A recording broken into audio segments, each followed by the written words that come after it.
Salut et bienvenue dans ce tutoriel où aujourd'hui je vous propose de parler de Bespoke.js. Donc vous avez été plutôt nombreux à me demander quel outil j'utilisais pour créer ces présentations-là pour certains de mes tutoriels.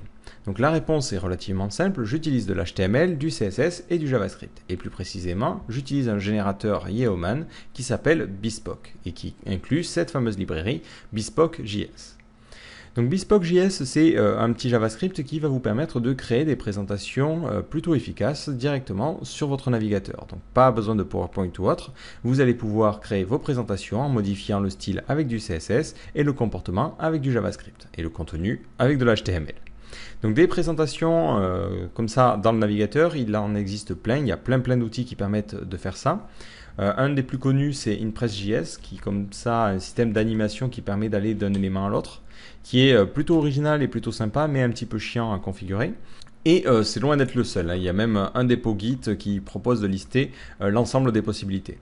Donc moi j'ai choisi Bespoke tout simplement parce que il correspond un petit peu à mes besoins, il a un syntax highlighter, il a un style qui est relativement simple, et surtout il a un petit générateur Yeoman que je vous propose de découvrir, qui permet de créer le truc très rapidement.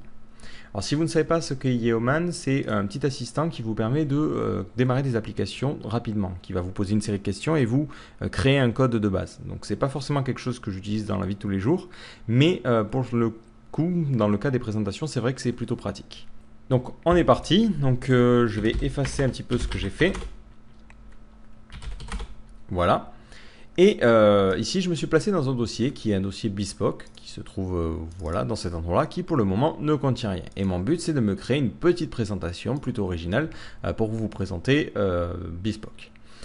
Donc la première chose à faire, c'est d'installer Yeoman si vous ne l'avez pas déjà. Donc c'est un module Node.js. Donc pour cela, vous faites npm install-g Yeoman. Donc moi, évidemment, je l'ai déjà installé sur mon système, donc c'est plutôt cool.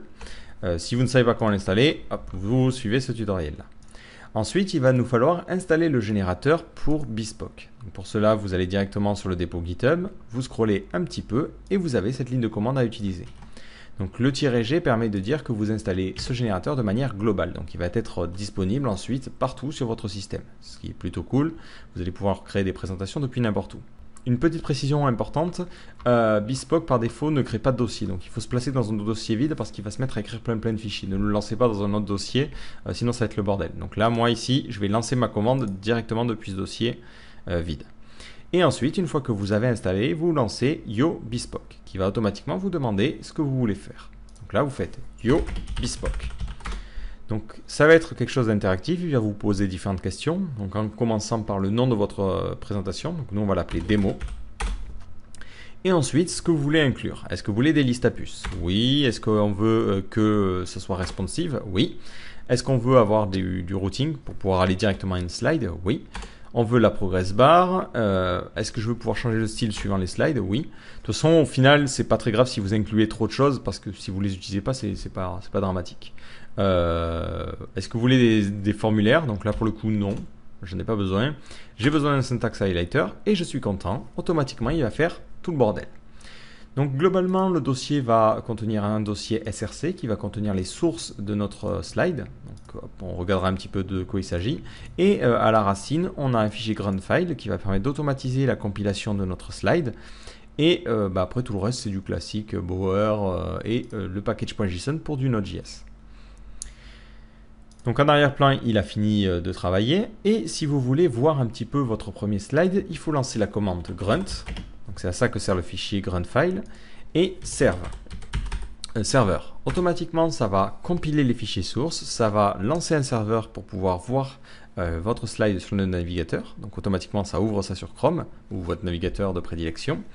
Et ça va watcher les différents fichiers pour s'assurer qu'il n'y a pas de modification. Comme ça, dès que vous faites une modif, vous n'avez rien à faire, ça va actualiser votre navigateur. Donc pour que ça s'actualise de manière automatique, il faut que vous ayez l'extension Live Reload sur votre système, donc sur votre Chrome ou votre Firefox ou votre Safari.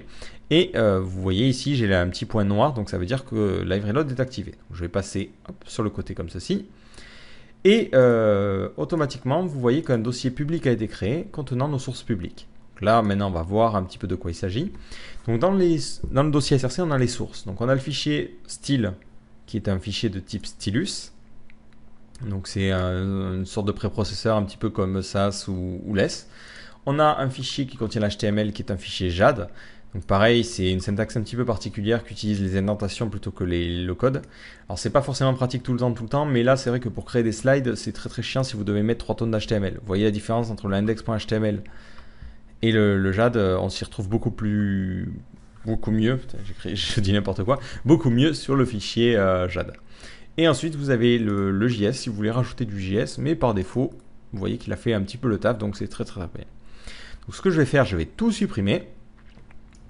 Et on va créer nous-mêmes notre propre code. Comme ça, vous allez voir un petit peu comment l'utiliser. Donc ça fonctionne avec un système de sections. Donc vous faites une section, chaque section est un slide. Par exemple, on va mettre H1, démo de démo, et un petit paragraphe de Bespoke JS. Section, un petit H2, ceci est un slide. LOL. Je sauvegarde et automatiquement, c'est ce que je vous disais, vous n'avez rien à faire. Ça s'actualise côté navigateur et vous voyez qu'automatiquement, on a nos modifications. On va en profiter pour changer le style parce qu'on veut quelque chose d'un petit peu plus personnel. Donc vous voyez que dans le style, on a différentes variables qui sont plutôt bien foutues. Ce que je change en général, moi, c'est le background pour le mettre transparent. Comme ça, les slides n'ont pas de fond en fait. Hop. Et je change directement le fond de mon body. Donc imaginons on veut un thème un petit peu plus obscur. Donc au niveau de notre article, on va mettre un background color. Donc background-color noir 000. Et pareil, on a normalement la couleur du texte qui est utilisée. Donc c'est choisi dans le body. Hop, body. Voilà. Et là on va mettre une couleur par défaut qui sera du noir mais en RGBA. Donc 0,0 et ce sera un petit peu plutôt du gris. Donc on va mettre du 4. Donc on va tester, on va voir si la valeur convient. Je dis n'importe quoi, il faut mettre du blanc évidemment. Sinon noir sur noir, on ne le voit pas.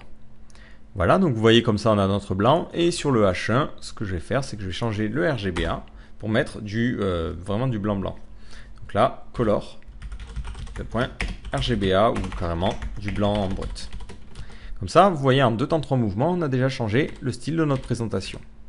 Donc après, à vous de voir, et si vous voulez mettre tous les H1, H2 et ainsi de suite d'une couleur différente, c'est vous qui voyez.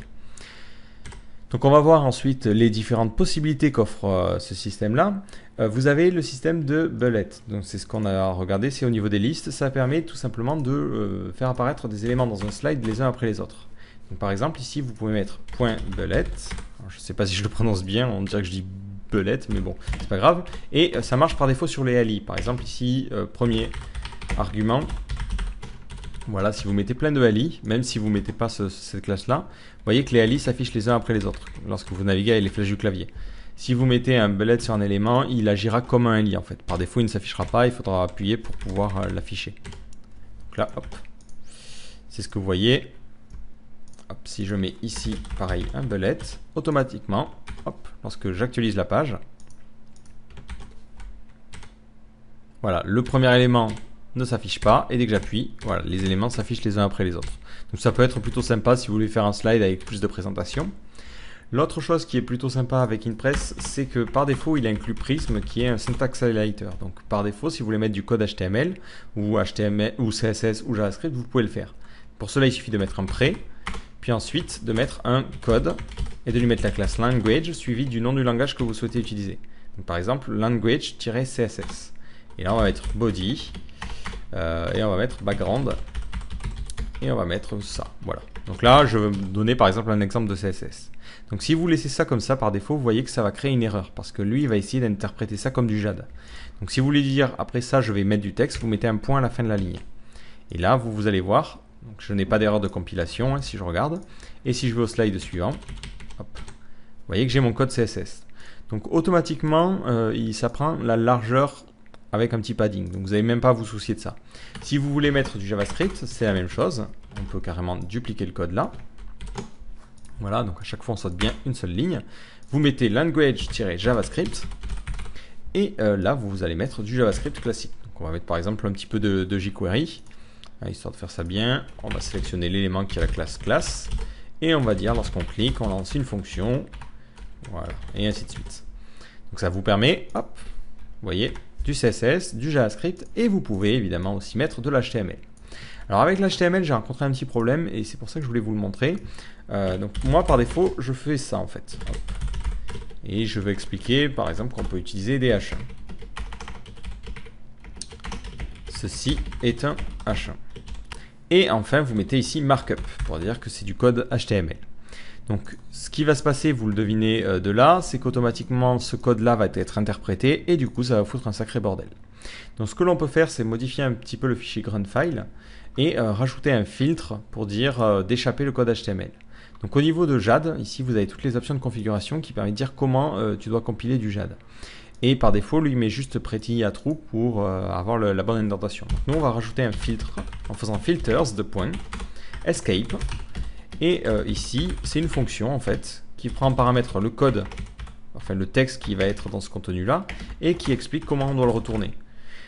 Donc là, on doit échapper globalement à notre code HTML. Alors plutôt que d'écrire des regexp super longs et des expressions régulières chiantes, je fais require HTML-strings. Donc c'est tout simplement un module Node.js que j'ai trouvé qui contient une méthode escape qui permet d'échapper en fait du code. Voilà.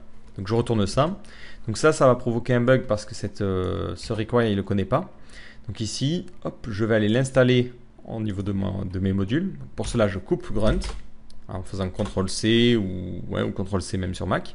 Ensuite, je fais npm install le nom de ma librairie et --save-dev pour dire que je le sauvegarde comme une dépendance. Donc vous voyez, il y a assez peu de... L'avantage, c'est qu'il n'y a pas plein de dépendances. Si je regarde au niveau de mon fichier package.json, vous voyez qu'il a bien été ajouté au JSON. Comme ça, si je veux passer le projet ou le mettre sur GitHub, j'aurai pas ce problème-là.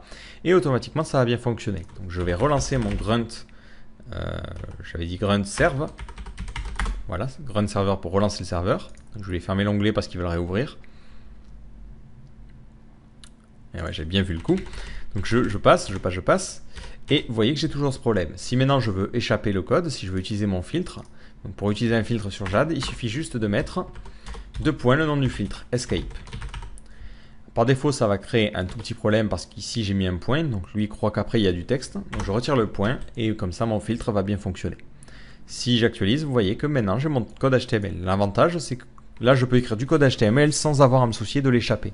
Automatiquement, mon filtre fera office, fera son nettoyage et nettoiera la chaîne.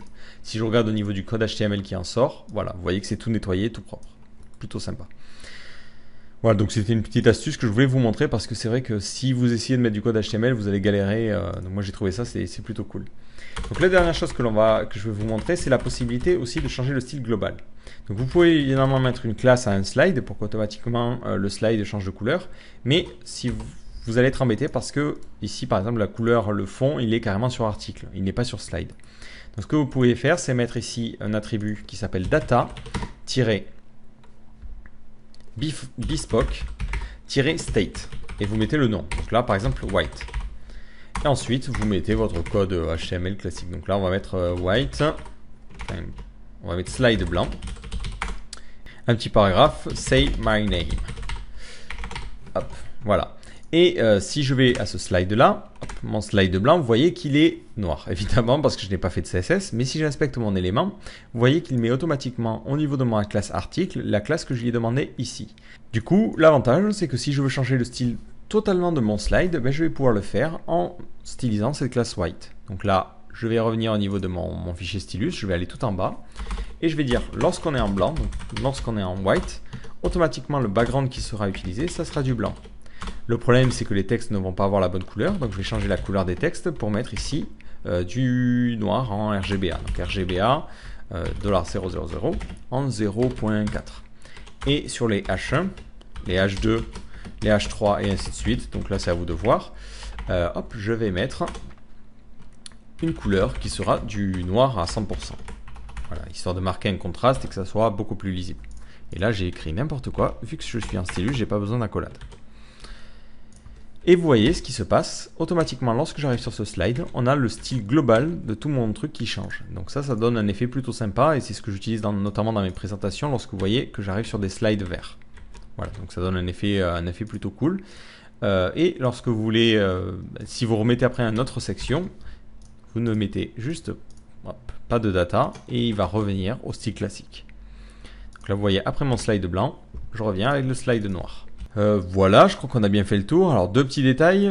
La première chose, c'est vous vous demandez peut-être comment j'ai fait pour mettre en place ces gifs. Alors, c'est de l'HTML hein, et du CSS. Là, après, c'est vraiment à vous de faire votre truc. Donc, moi, par exemple, je vais utiliser une image de petit lapin qui mâchouille. Tiens, c'est rigolo. Donc, je vais utiliser ce gif-là. Donc, je vais aller dans mon dossier public. Je vais créer un nouveau dossier IMG. Hop là, j'ai merdé. Un nouveau dossier IMG. Et dans ce dossier-là, je vais aller y mettre mon petit lapin qui mâchouille. Je vais l'appeler Bunny. Automatiquement, si je veux le mettre par exemple en fond de ce slide là, je vais aller pouvoir mettre style égale background image URL c'est img/bunny.gif. Et je n'oublie pas de mettre des petits guillemets. Alors pourquoi je le mets ici et pas dans le CSS? Tout simplement parce que je veux pouvoir le contrôler depuis le code HTML. Donc si je fais ça, vous allez avoir votre petit lapin, mais ça va être répété. Donc si vous ne voulez pas répéter, bah là, vous gérez ça directement depuis le style. Donc on va prendre le bespoke-slide et on va mettre hop, que par défaut, donc, je ne sais pas où est le background, bon, on va le mettre là, background-size de point cover. Et ça, c'est important. Voilà. Et du coup, automatiquement, ça va faire en sorte que l'image prenne la totalité de la largeur. Donc si vous voulez mettre des gifs un petit peu pour ponctuer votre présentation ou même des images pour en fond, vous pouvez le faire de cette manière-là. Donc après, rien ne vous empêche de rajouter du code HTML, par exemple une div qui aurait la classe, je sais pas, cache et ainsi de suite. Là, c'est voilà, du CSS classique, il y a pas vraiment, c'est pas lié à Bespoke. Une dernière chose, c'est si vous voulez gérer les animations, vous avez deux classes qui sont utilisées. Une classe qui s'appelle Bespoke After, qui before et after. Alors je ne sais pas dans quel sens ça fonctionne, mais une permet en fait de faire l'apparition de la droite vers la gauche et une de la gauche vers la droite. Vous avez quelques variables qui permettent de personnaliser ça, c'est ce que l'on voit ici. Mais globalement, moi l'effet de base me va très bien. Si vous voulez juste un effet de slide, vous mettez 0 degré au niveau de la rotation en Y, ce qui va avoir pour effet de mettre juste cet effet là. Si vous voulez aller dans un effet un petit peu plus poussé, ce qu'il vous faudra faire, c'est carrément modifier ces deux classes before et after et aller créer vous-même vos propres slides. Là, il n'y a pas vraiment d'autres possibilités. Bon voilà, après c'est du cosmétique. Là, moi je trouve l'effet est plutôt de base, il est vraiment plutôt sympa. C'est vrai que si on veut pas forcément l'effet 3D, on peut en limite enlever la rotation, mais je vois pas d'autres effets qu'on pourrait créer. Ce que vous pouvez vous faire, c'est vous inspirer aussi du thème qui est posté directement sur Bespoke. C'est ce que je vous avais montré là en début de vidéo. Vous voyez, il y a différents exemples en fait. Donc en fait, ça joue vraiment sur la rotation et ça va donner des effets différents. Donc ces effets seront trouvables sur le dépôt GitHub. Vous allez dans démo et vous avez ici un fichier themes qui montre différents thèmes possibles en fait. Donc là, vous pourriez tout à fait copier ce thème-là et mettre une classe sur article pour avoir ce thème par défaut. Donc par exemple, si voilà, on va le faire. Imaginons, hop, on va prendre lequel. Voilà, celui-là, Coverflow. Donc je veux cet effet de Coverflow, je vais aller dans Bespoke.js, je vais dans Démo, Thème, Coverflow.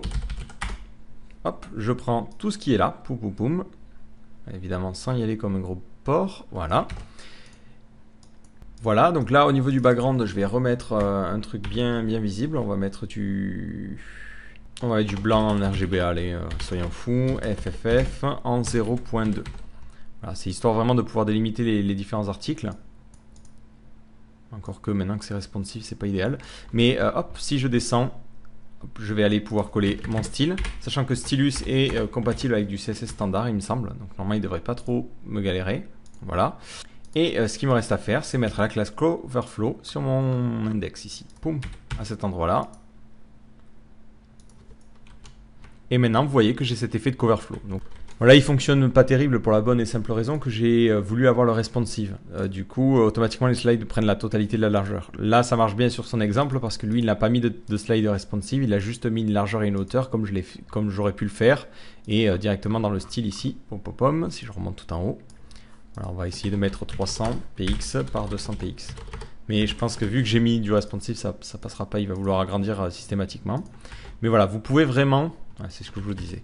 Vous pouvez vraiment personnaliser ça et adapter à vos besoins. Donc moi je vais retirer cet effet de Coverflow parce que je le trouve dégueulasse. Voilà, mais vous pouvez évidemment personnaliser et faire le thème que vous voulez. Donc voilà, hein, là je crois qu'on a bien fait le tour de Bespoke.js. Donc globalement c'est un outil que j'apprécie parce qu'il est très très simple à mettre en place. Vous voyez que vous faites juste Yo Bespoke et vous avez directement une présentation qui est fonctionnelle et vous suffit de modifier le code et c'est parti, ça fonctionne. L'avantage c'est que le CSS est très très simple. Vous voyez que le fichier style il contient très très peu de lignes, donc si vous voulez le personnaliser c'est très très rapide.